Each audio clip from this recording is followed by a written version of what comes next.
merci de regagner vos places. Ce qu'on va faire pendant cette heure, c'est que je vais terminer la partie sur la cinématique en parlant de transformations de Galilée qui permettent de passer d'un référentiel à un autre dans un cas où la relation entre les mouvements des deux référentiels est très simple, c'est une simple translation uniforme. Donc il y en a un qui se déplace par rapport à l'autre avec une vitesse uniforme. Et puis on va entamer un des chapitres les plus importants, c'est celui dans lequel on va parler de la dynamique, c'est-à-dire on va commencer à étudier les causes de l'évolution du mouvement. Et on va entamer ce chapitre aujourd'hui, on le terminera probablement jeudi. Donc ce que j'aimerais faire pendant cette heure, c'est d'introduire une formule qu'on appelle la transformation de Galilée, qui vous permet d'exprimer la position, la vitesse et l'accélération d'un point matériel dans un référentiel ou dans un autre, lorsque la relation entre les deux référentiels elle est très simple. C'est simplement qu'un référentiel se déplace par rapport à l'autre avec une vitesse qui est constante et le long d'une ligne droite. Qu'est-ce qu'on a comme exemple où ceci est valable? C'est celui que je donne dans l'exemple, c'est par exemple celui où on a un train et on veut mesurer l'évolution d'un point par rapport au train et regarder quelle est cette évolution par rapport au référentiel du laboratoire. Donc on va établir une formule de transformation. Vous pouvez aussi imaginer que vous êtes dans votre voiture, qu'il y a une mouche qui se déplace dans votre voiture. Donc vous connaissez le mouvement qu'elle a par rapport à votre voiture, elle vole dedans, et vous pouvez vous poser la question, mais quel est le mouvement de la mouche par rapport à un observateur qui serait situé sur le bord de la route? C'est exactement la même chose. Et donc, c'est des formules que vous connaissez déjà intuitivement.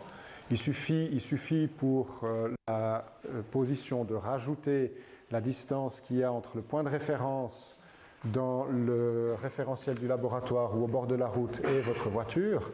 Et pour la vitesse, il suffit de rajouter la vitesse de la voiture. Ce qu'on va faire, c'est qu'on va établir ces formules de manière mathématique en utilisant les rudiments de calcul vectoriel qu'on vous a donnés.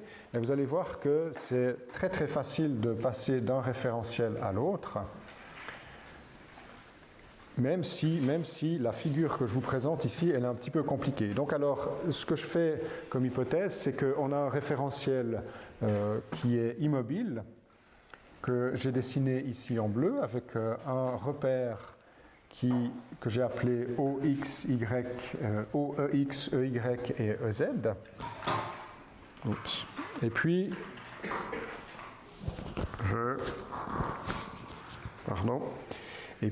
je considère un référentiel dans lequel j'ai défini aussi un repère que j'ai appelé O', EX', EY', EZ'. Et je vais regarder maintenant l'évolution d'un point P, dans ces deux référentiels. Alors, comment est-ce que je vais exprimer la position par rapport au référentiel qui est immobile? La position, c'est simplement le vecteur que j'ai dénoté par R. Il mesure la position par rapport au référentiel OEX, EY, EZ. Et la position du même point évalué dans le référentiel qui est en mouvement, le référentiel O', EX', EY', EZ', eh bien c'est le vecteur R' que j'ai dessiné en rouge. Donc, c'est ce que je vous réécris ici. Et maintenant, on va utiliser simplement une relation vectorielle qu'on a déjà vue, l'addition de deux vecteurs. Je peux vous dire que ce vecteur R, c'est ce vecteur plus ce vecteur. Donc, je peux réécrire ça en disant que le vecteur OP, c'est égal au vecteur OO' plus O'P. Autrement dit, si j'appelle P, si j'appelle R, et si le vecteur O'P, je l'appelle R', eh bien je peux dire que le vecteur R, c'est la somme de ce vecteur plus celui-là. Et donc maintenant, je vais simplement devoir les écrire en composantes. Les composantes du vecteur OP dans le référentiel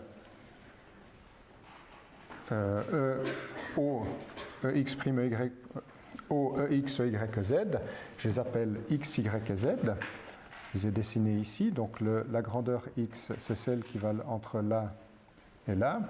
La grandeur Y, c'est la même chose, et la grandeur Z, c'est la même chose. Et on fait la même chose pour le vecteur O'P.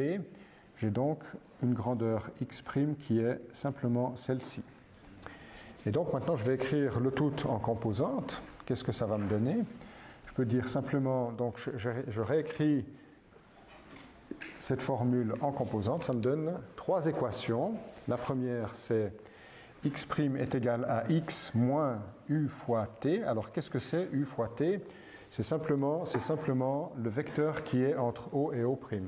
Pourquoi? Parce qu'entre O et O', ou plutôt dit différemment, le point O', il a un mouvement uniforme rectiligne par rapport au référentiel bleu. Et donc, je peux simplement trouver que sa position, c'est U fois T. En faisant l'hypothèse, évidemment, que les deux origines, elles coïncident au temps T égale à 0, ce qui me permet, si on reprend les formules de la semaine dernière pour décrire le mouvement rectiligne uniforme, de dire que x0 est égal à 0 et t0 est égal à 0 aussi, ce qui me simplifie beaucoup les notations. Et donc j'obtiens trois équations.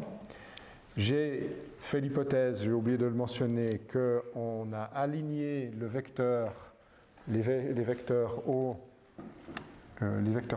EX et EX' le long de la vitesse. On a tout à fait le droit de faire ça. J'aurais pu prendre deux systèmes qui étaient complètement différents l'un de l'autre. J'aurais obtenu trois équations qui étaient un petit peu plus compliquées, mais j'ai parfaitement le droit de me dire je vais aligner les vecteurs de base de mon second référentiel à ceux de mon premier référentiel, le tout le long de la vitesse de translation. Donc si la vitesse de translation elle est comme ça, ce que je vais faire, c'est que je vais prendre mon premier référentiel et aligner le premier vecteur de base le long de la vitesse de translation, et je fais la même chose pour le second référentiel. Donc vous voyez qu'on a simplement quelque chose qui se balade le long du premier vecteur de base. Et donc vous voyez qu'on est déjà arrivé au bout de nos peines. On a trouvé la formule qui permet d'exprimer le vecteur position dans l'un ou dans l'autre des référentiels. Ce n'est pas tout à fait terminé. Maintenant, il faut qu'on se dise, mais comment est-ce qu'on va évaluer la vitesse et l'accélération dans l'un ou l'autre des référentiels? Eh bien, on va simplement utiliser la formule que je vous ai donnée la semaine dernière. Je suis désolé pour les cadres qui apparaissent un petit peu vite. Donc, on reprend la formule qui vous donne la relation entre les vecteurs position, et puis on dérive simplement par rapport au temps.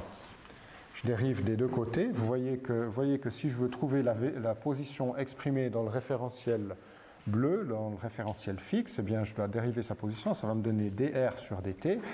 Et je vais devoir dériver le vecteur à droite, donc le vecteur qui est OO' plus la position évaluée dans le référentiel rouge. Je vais faire d'abord la dérivée de OO', mais comme OO' c'est U fois T, comme on vient de le voir, si je dérive par rapport au temps, je vais simplement trouver U. Et ensuite de ça, si je dérive le second membre, je vais trouver d sur dt de R' et d sur dt de R'. C'est rien d'autre que la vitesse évaluée dans le référentiel en mouvement. Et donc, je trouve maintenant la relation entre les vitesses exprimées dans le référentiel R, le référentiel fixe, le référentiel bleu, comme simplement une addition de vitesses si je veux trouver la vitesse exprimée dans le référentiel R. D'accord? Si j'ai un point qui est immobile dans le référentiel R', qui est immobile dans le train, eh bien, il aura une vitesse U. C'est aussi simple que cela. Et maintenant, donc, après avoir trouvé la relation qu'il y a entre les vitesses exprimées dans les deux référentiels, eh bien, on va dériver une seconde fois pour obtenir l'accélération. Et donc, on fait exactement la même chose, on fait des dérivées de vecteurs. Et donc, vous voyez que je vais devoir dériver ce vecteur par rapport au temps. Je vais donc obtenir dv sur dt, donc la dérivée de la vitesse exprimée dans le référentiel r, ça me donne l'accélération exprimée dans le référentiel r, est égale à du sur dt, mais on a fait l'hypothèse que la vitesse u, elle est constante, et donc sa dérivée par rapport au temps, elle est égale à 0. C'est pour ça que je mets ce petit 0 ici. Et on aura, en dérivant le deuxième terme, dv prime sur dt, qui est l'accélération mesurée dans le référentiel r'. Et donc, on obtient cette relation que les accélérations mesurées dans l'un ou l'autre des référentiels, pour peu qu'ils soient en translation uniforme, ça c'est extrêmement important, eh bien, ces accélérations sont les mêmes. Ça, c'est ce qu'on appelle la transformation de Galilée, et on va faire une application cet après-midi pendant l'heure de contact. Donc, je vous rappelle ici, pour terminer, que c'est une formule qui est valable si la vitesse elle est constante. Si la vitesse n'était pas constante, vous voyez que ça aurait été un petit peu plus compliqué, parce qu'on aurait dû dériver ce terme par rapport au temps. Mais on peut encore imaginer des situations qui sont bien plus compliquées, dans lesquelles non seulement la vitesse de déplacement n'est pas constante, mais l'orientation du référentiel par rapport auquel on veut faire les calculs, elle change par rapport au référentiel R, le référentiel de base. Et donc dans ce cas-là, les calculs sont encore bien plus compliqués. On les fera plus tard dans le cours.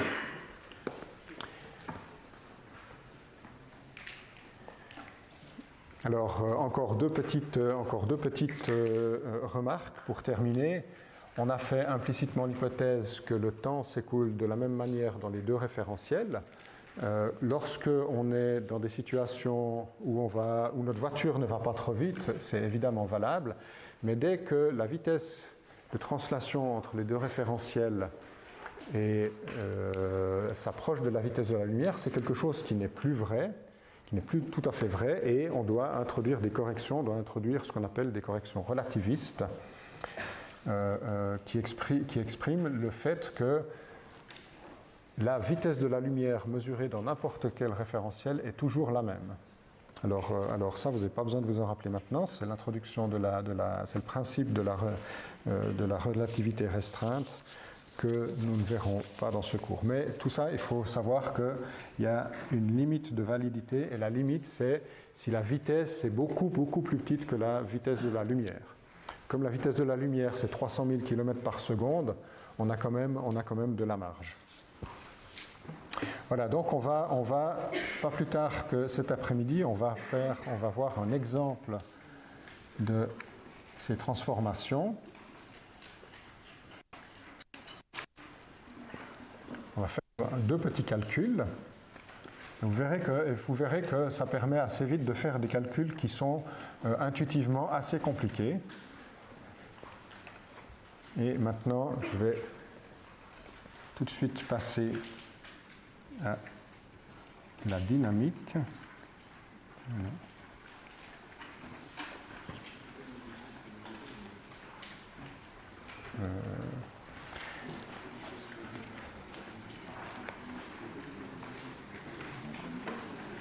Voilà. Donc jusqu'à présent, on a appris à caractériser la position, la vitesse et l'accélération d'un point matériel, donc un objet dans lequel on concentre toute la masse en un seul point. Et maintenant on va s'intéresser à l'établissement, sur la base de l'observation, de lois qui permettent de déterminer la manière dont un point matériel va évoluer. Alors, c'est quelque chose qui s'est fait, on va donc déterminer les lois de Newton. Les lois de Newton, elles datent de 1600 et des poussières, à peu près du XVIIe siècle. qu'il faut savoir, c'est que ces lois de Newton, c'est quand même le résultat de plusieurs milliers d'années d'observation. Et donc, on va résumer très très rapidement un large pan de l'histoire des sciences. Donc, ce qu'on va faire, c'est s'intéresser au mouvement d'un objet. On va voir de quoi il dépend. Et la première chose que l'on voit, c'est qu'il dépend d'une quantité qu'on va appeler la masse, qui est simplement la quantité de matière d'un objet. Ce qu'on voit, c'est que si vous prenez deux objets qui sont deux pierres, si vous prenez une petite pierre et une grosse pierre, eh ben, c'est plus facile de déplacer la petite pierre que la grosse pierre. Et donc, on va tout naturellement introduire la notion de masse pour permettre parce qu'on se rend compte que c'est quelque chose qui doit intervenir dans l'établissement des lois de la dynamique. Ensuite de ça, toujours en essayant de suivre une démarche plus ou moins historique, on va introduire une grandeur qu'on appelle la quantité de mouvement qui permet de caractériser vraiment j'ai de la peine à ne pas me répéter, mais ça permet de répéter la quantité de mouvement. Que vous connaissez tous, F est égal à ma. En fait, c'est une des trois lois de Newton. Il y en a trois de ces lois. La première, c'est un principe d'inertie. La deuxième, c'est la loi telle qu'on la connaît. Et la troisième loi, qui est extrêmement importante et qu'on connaît beaucoup moins, c'est celle qu'on appelle la loi d'action et réaction. Et cette troisième loi qui vous dit simplement que lorsqu'il y a une force qui est exercée par un objet sur un autre, eh bien l'autre objet exerce exactement la même force sur le premier, mais dans la direction opposée, eh bien c'est quelque chose qui aura une application très très forte lorsqu'on va considérer des systèmes de points matériels dans lesquels, si on voulait représenter toutes les forces qui agissent entre tous les objets, il y en aurait énormément. Et ça nous permet d'en éliminer une très très grande quantité. Donc cette troisième loi, la loi d'action-réaction, elle est extrêmement importante. Voilà, on peut continuer. Donc je vais devoir tout d'abord donner 2-3 définitions qui sont qui sont très importantes dans le contexte du développement de la physique, qui sont moins importantes dans le contexte de ce cours, mais ça vaut quand même la peine de les introduire. On va d'abord parler de ce qu'on appelle une grandeur qui est extensive.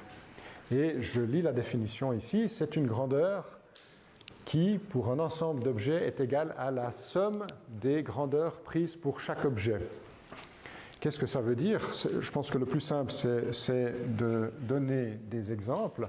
Si vous prenez la quantité de matière qui est associée à mon chargeur et ce stylo, eh bien, ce système, il y a une certaine quantité de matière. Et la quantité de matière, ou en d'autres termes, la masse, c'est une grandeur qui est extensive, ça veut simplement dire que la masse de ces deux objets considérés comme un seul, c'est simplement la masse de cet objet plus la masse de cet objet. Bon, ça c'est la définition d'une grandeur extensive. Vous verrez qu'on aura d'autres grandeurs extensives, la quantité de mouvement qui par construction est une grandeur extensive. Donc si on prend la quantité de mouvement de deux objets qui se déplacent, eh bien c'est la somme des quantités de mouvement de chacun des deux objets. Et par exemple, les forces sont aussi des grandeurs qui sont extensives, puisqu'on les additionne vectoriellement, de même que le volume d'un système. Alors, par opposition à une grandeur extensive, on va définir des grandeurs qui se comportent différemment, donc qui ne se comportent pas en sommant la valeur de la grandeur pour chaque objet pour trouver la valeur de la grandeur pour l'ensemble de l'objet. Et un exemple qui est tout simple, c'est celui de la vitesse. Imaginez que vous avez une voiture. Une voiture, elle a 4 roues. Les 4 roues, elles ont la même vitesse. Et donc, si je regarde maintenant la vitesse de l'objet qui est formé par les 4 roues, c'est une vitesse v comme ça, mais chaque roue a elle-même une vitesse v. Et si je veux trouver la vitesse de la voiture, je ne peux pas sommer la vitesse de chacune des roues. Sinon, ça ferait 4 fois V. Et donc, on a ici une grandeur qui ne se comporte pas comme une grandeur extensive, et par opposition, on l'appelle une grandeur intensive. Elle ne dépend pas donc du nombre d'objets qui se trouvent dans notre système. Une autre grandeur qui est intensive, c'est la température.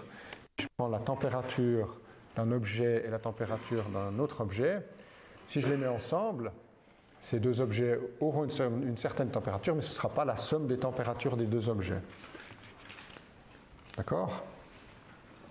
Alors, je vous donne une propriété simple ici.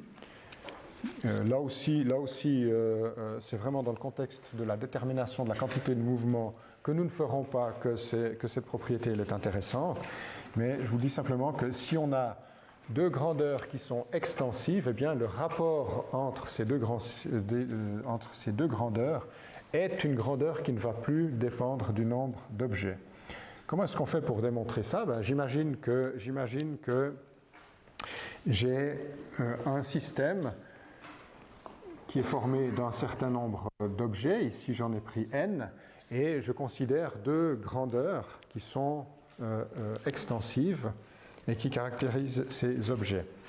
Donc j'ai fait ici l'hypothèse que chaque objet a les mêmes valeurs de A et de B. Ce n'est pas forcément nécessaire, mais ça marche, disons, c'est beaucoup plus simple à comprendre si tous les objets ont les mêmes grandeurs A et B. Et donc, si je veux estimer la grandeur A pour les n objets, sachant que c'est une grandeur qui est extensive, je vais simplement devoir multiplier le nombre d'objets n par la grandeur d'un objet. Si j'ai 50 pneus de 1 kg, la masse de mes 50 pneus, ce sera 50 kg, ce sera 50 fois 1 kg. Donc on a la même chose pour la grandeur B. Et si maintenant je divise la grandeur A par la grandeur B, vous voyez que lorsque je vais faire cette division, on a le n qui va se simplifier, et donc le n ne sera plus dans la formule, et le rapport entre les deux, donc le A sur B, ce sera quelque chose qui sera indépendant de n, ce qui est la définition d'une grandeur intensive. Alors, un exemple que vous avez certainement déjà vu, une grandeur extensive, eh bien, je prends par exemple l'énergie cinétique. Alors, l'énergie cinétique, c'est quelque chose qu'on n'a pas encore défini, mais que vous connaissez tous. C'est si j'ai un objet qui a une masse m et puis une vitesse v, l'énergie cinétique, on verra que c'est 1/2 la masse multipliée par le carré de la vitesse. Et l'énergie cinétique, c'est une grandeur extensive. Donc si je prends un système formé de deux objets, si je veux trouver l'énergie cinétique de tout le système, je dois sommer les deux énergies cinétiques. Et on vient de voir que la masse, c'est une grandeur qui est extensive aussi.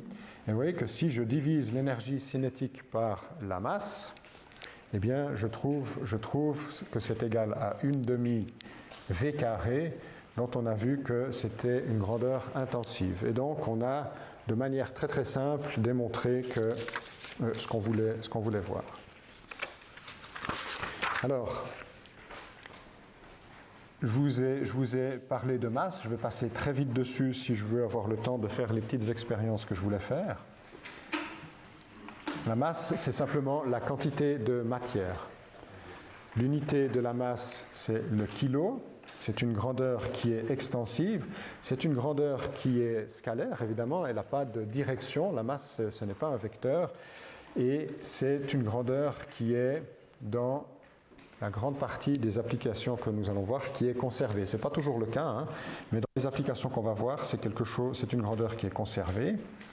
Et si on a un système pour lequel la masse est constante, si on a un système qui n'échange pas de masse avec l'extérieur, on dira qu'on a un système qui est fermé, alors qu'un système qui échange de la masse avec l'extérieur, comme par exemple une fusée qui s'envole et qui perd du gaz, on parlera alors de système ouvert. Voilà, tout ça pour vous dire que l'unité de la masse, c'est le kilo. Et il ne faudra pas confondre évidemment la masse et le poids par la suite. Ça, c'est l'unité de masse qui est au Bureau international des poids et mesures. Alors, je vais tout de suite ici énoncer le premier principe, le principe d'inertie, la première loi de Newton. C'est une loi qui a mis extrêmement longtemps à être mise au point, à peu près entre Aristote et à peu près 2000 ans plus tard. Et pour Aristote, qui avait une approche philosophique de la science, eh bien, pour lui, les seules causes du mouvement pouvaient être exercées par les êtres vivants. Et donc, si je voulais donner du mouvement à un objet, je devais le lancer, mais l'observation, elle montrait que un jour ou l'autre, eh bien, cet objet revenait vers sa position de repos. La position de repos, selon Aristote, d'un objet, c'était lorsque ce repos est à terre. Pourquoi est-ce que c'est comme ça? On ne le sait pas. Mais évidemment, l'observation, elle montrait que lorsqu'on jetait un objet, il finissait toujours par retomber à terre. Et pendant très très longtemps, cette observation, elle était vraiment à la base de la science, mais il se trouve que, évidemment, c'est quelque chose qui est faux. Et donc, ça, on peut tout de suite mettre une croix dessus. Et il a fallu attendre à peu près 2000 ans pour que Galilée, qui a vraiment révolutionné la science, il fasse l'observation que si on avait un corps qui était en mouvement sur une surface horizontale, un corps sans frottement, alors je ne sais pas comment il a fait l'expérience, mais il a remarqué que ce corps, il restait en mouvement horizontal indéfiniment. Il a remarqué aussi que la vitesse de ce corps était constante. Et donc ça a été établi par Galilée. Maintenant, Descartes, il a dit à peu près la même chose, sauf que, vous voyez, au lieu de parler de frottement, Descartes a parlé d'influence extérieure, et ça lui a permis d'introduire une première notion de quantité de mouvement. Mais il a dit simplement un corps qui n'a pas d'influence extérieure, il se déplace en ligne droite et à vitesse constante. C'est à peu près la même chose. Alors, maintenant, pour illustrer ce premier principe, je vais quand même vous donner la formalisation de Newton, qui est un petit peu différente et qui introduit un concept extrêmement important.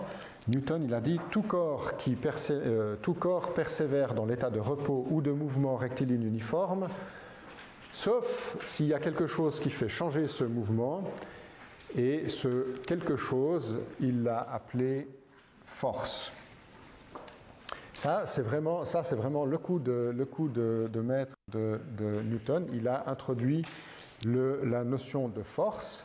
Et comment est-ce qu'il a introduit cette notion de force? Eh bien, il a dit une force, c'est un vecteur. Alors, à l'époque, on ne parlait pas encore de vecteur, mais nous, on verra que c'est quelque chose qui a une direction. Et donc la manière dont on traduit ça, c'est par un vecteur.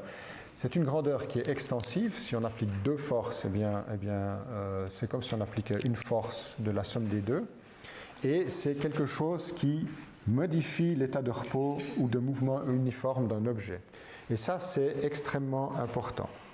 Alors, je vais revenir un petit peu en arrière maintenant, et puis revenir à ceci. Je vais l'illustrer avec la petite expérience qui se trouve juste ici.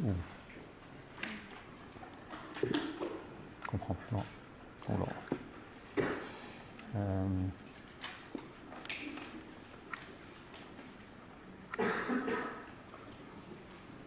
Ouais. Ah voilà. Normalement, voilà, il y a une image qui apparaît sur les télévisions. Alors ce que j'ai ici, c'est une surface qui est plane, qui est glissante, et j'ai un système que je vais faire tourner. Et au bout duquel je vais mettre un stylo qui va donc dessiner un cercle ici, et on va voir ce qui se passe lorsque je vais lâcher le stylo. Donc, lorsqu'on aura le système qui tourne, le système il aura une accélération qui sera dirigée vers le centre pour un mouvement circulaire uniforme, on est bien d'accord. Donc la force, c'est quelque chose qui modifiera toujours, selon Newton, l'état de mouvement de notre système. Et maintenant, ce que je vais faire, c'est que je vais supprimer cette force et on verra la manière dont notre objet se déplace. Alors, je vais faire l'exercice. Ce que je vais faire aussi, c'est dessiner ici un référentiel. Alors, je ne lui donne pas de nom, j'espère que vous voyez ce que je suis en train de faire. Oui. Et pour illustrer le fait que le référentiel ne bouge pas par rapport au référentiel du laboratoire, eh bien j'ai simplement dessiné. Voilà. Alors, ce que je fais maintenant, c'est que j'enclenche le système. Et vous voyez que donc on a une trajectoire qui est circulaire. Qu'est-ce qui se passe au moment où je vais lâcher le système? Bon. Alors déjà, j'en ai mis un peu partout, c'est pas grave. Mais ce que vous avez vu, c'est que dans notre référentiel du laboratoire, eh bien, la trajectoire, elle a suivi cette ligne. Qu'est-ce qu'on a fait? En appuyant sur cette pièce, j'ai enlevé l'action de l'axe sur le stylo, qui forçait le stylo à avoir un mouvement circulaire uniforme. Et une fois qu'il n'y avait plus aucune force qui agissait dessus, je précise quand même plus aucune force dans le plan horizontal, eh bien, à ce moment, la trajectoire de notre système est devenue une ligne droite. Alors, ça, c'est quelque chose qui va nous permettre d'introduire très vite la notion de référentiel d'inertie. Non, c'est pas ça que je voulais prendre. Parce que je vais changer les conditions un petit peu plus tard, mais ça, c'est quelque chose qui me permet de définir ce qu'est un référentiel d'inertie. La définition est très très simple. C'est simplement un référentiel dans lequel la première loi de Newton elle est valable. C'est-à-dire que dans un référentiel d'inertie, si j'ai un point qui ne subit aucune force, ou si la somme de ces forces est égale à 0, eh bien le point matériel, il aura une vitesse constante, ou éventuellement il sera au repos. Alors c'est difficile de trouver des situations dans lesquelles il n'y a aucune force qui agit sur un point matériel. Vous voyez que dans le cas que je vous ai illustré, on avait quand même encore deux forces qui agissaient sur le point matériel. Pourquoi? Parce qu'il a quelque chose qui l'attire vers le centre de la Terre, et il y a aussi une force qui est exercée par le plateau sur le stylo et qui le maintient sur le plateau. Donc on a un système où c'est difficile de vérifier qu'on est bien dans un référentiel d'inertie, mais on avait quand même bien la condition où, dans la direction verticale, la somme des forces était nulle. Et donc, en tout cas, en ce qui concerne le plateau, on a pu partiellement vérifier la loi de Newton. Donc ça, c'est ce que je vous dis. Maintenant, qu'est-ce qui se passe lorsqu'on a un référentiel qui est accéléré? D'abord, qu'est-ce que c'est qu'un référentiel accéléré? Ça peut être une voiture qui accélère, ça peut être aussi un référentiel qui tourne. Et je vais tout de suite vous faire la démonstration ici. Ce que je vais faire, c'est que je vais désolidariser. Je vais enlever les petits taquets qui faisaient que le disque ne pouvait pas bouger. Donc il était placé sur 4 petits taquets. Et ce qui va se passer maintenant, c'est que lorsque on va se mettre à tourner le système, vous voyez que le disque tourne et vous voyez que le référentiel, le système de coordonnées que j'ai dessiné dans le référentiel du plateau se met aussi à tourner. Ça veut dire que le plateau, il est accéléré par rapport au référentiel du laboratoire, qui est le nôtre. Et donc, on va voir maintenant, dans ce référentiel accéléré, quelle est la trajectoire du stylo lorsque je le lâche. Alors, je refais mon petit montage. Je remets le stylo. Voilà. Je lance le système. Vous voyez ici qu'on a bien un stylo qui se déplace le long d'une trajectoire, mais vous voyez que dans le référentiel du disque, il ne tourne absolument pas. Donc là, dans le référentiel du disque, il n'a pas de mouvement. Et qu'est-ce que je fais maintenant? J'appuie de nouveau. Voilà. Bon. Donc j'ai fait exactement la même expérience qu'avant. J'ai simplement supprimé la force qui était exercée par l'axe sur le stylo. Et vous voyez que ici, on a une situation qui est complètement différente. Pourquoi? Parce que, contrairement à ce qu'on avait avant, la trajectoire, c'est plus du tout une droite. C'est quelque chose, vous voyez, qui est un cercle. Donc, qu'est-ce que ça veut dire? Ça veut dire que le référentiel qu'on avait, qui était en train de tourner, lorsque l'on supprime les forces dessus, la trajectoire de notre objet n'est pas une ligne droite. Traduction, ce référentiel tournant n'est pas un référentiel d'inertie. Et donc, si ce n'est pas un référentiel d'inertie, eh bien, ça signifie que la première loi de Newton n'est pas satisfaite. Ça, c'est une expérience qui est toute simple. Vous pouvez vous dire, mais qu'est-ce qui fait que la trajectoire mesurée sur ce plateau a cette forme? Eh bien, pour trouver cette forme de trajectoire, lorsqu'on fera des calculs dans le référentiel tournant, dans le référentiel du plateau, on introduira une force fictive qui nous permettra de décrire ce mouvement et qui fera que dans le référentiel accéléré, dans le référentiel non inertiel, notre trajectoire ne sera pas une ligne. Cette force, je vous donne tout de suite le nom, vous la connaissez certainement, c'est la force de Coriolis. Et elle explique beaucoup de choses, comme en particulier cette trajectoire. C'est aussi quelque chose qu'on verra beaucoup plus loin dans le cours. Voilà.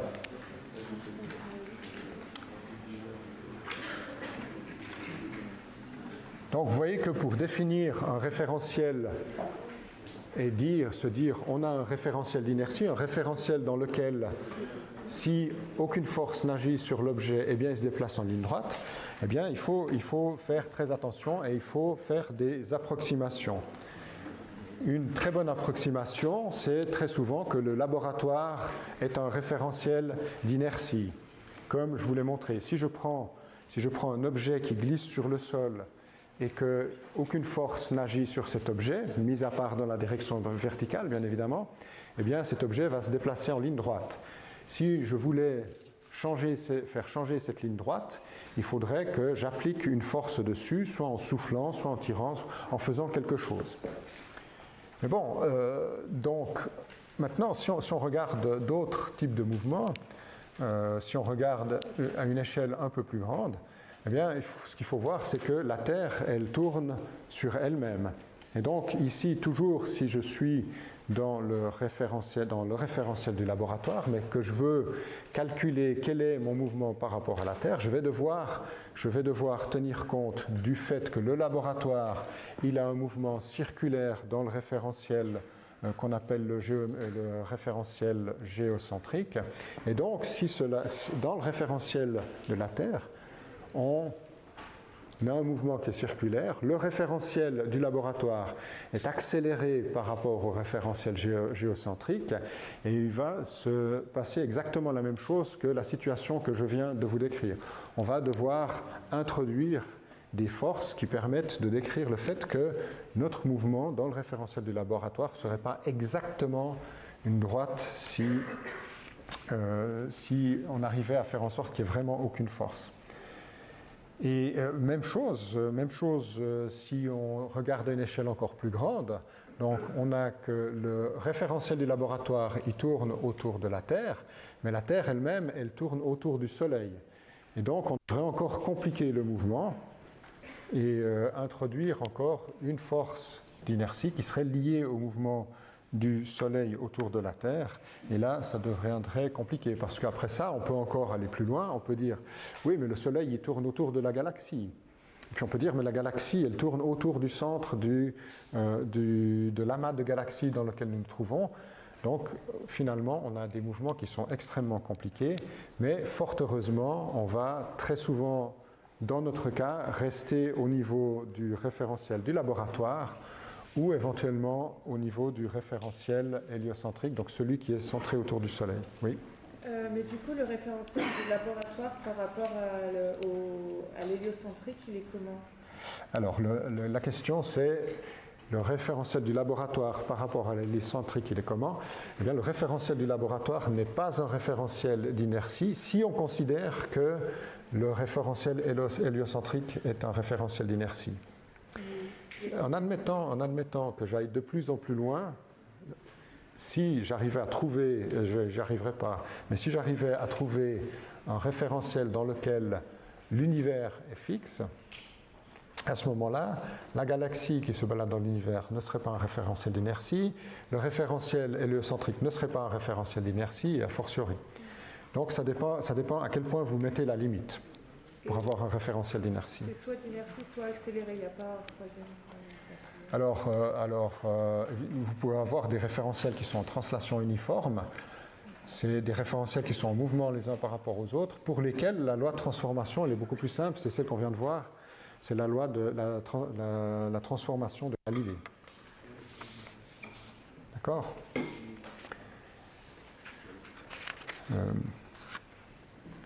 Juste avant de terminer cette heure, eh bien, on va commencer à penser à une grandeur qui s'appelle la quantité de mouvement. Qu'est-ce qu'on va appeler la quantité de mouvement? Eh bien, c'était les scientifiques qui, sur la base de travaux qu'ils faisaient avec des billes qui se cognaient, ils se disaient, mais le mouvement d'un objet, je dois pouvoir trouver une grandeur qui permet de quantifier ce mouvement. Alors c'est tout naturel de l'appeler la quantité de mouvement. Et l'idée, c'était d'arriver à établir une formule qui permette de voir comment on pouvait caractériser cette grandeur, sachant que cette quantité de mouvement, c'était quelque chose qu'on pouvait transférer entre un objet et un autre. Si je prends une bille qui se déplace, donc je vais donc lui associer une grandeur que je vais appeler quantité de mouvement, et en arrivant sur une autre bille, on va se retrouver dans une situation où les deux vont se déplacer, et donc la première bille aura donné une partie de sa quantité, ou tout éventuellement, sa quantité de mouvement à la seconde bille.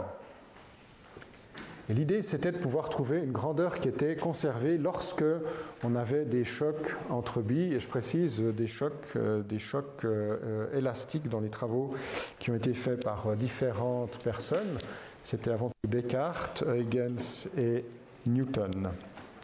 Et donc, finalement, c'est Newton qui a formalisé la quantité de mouvement.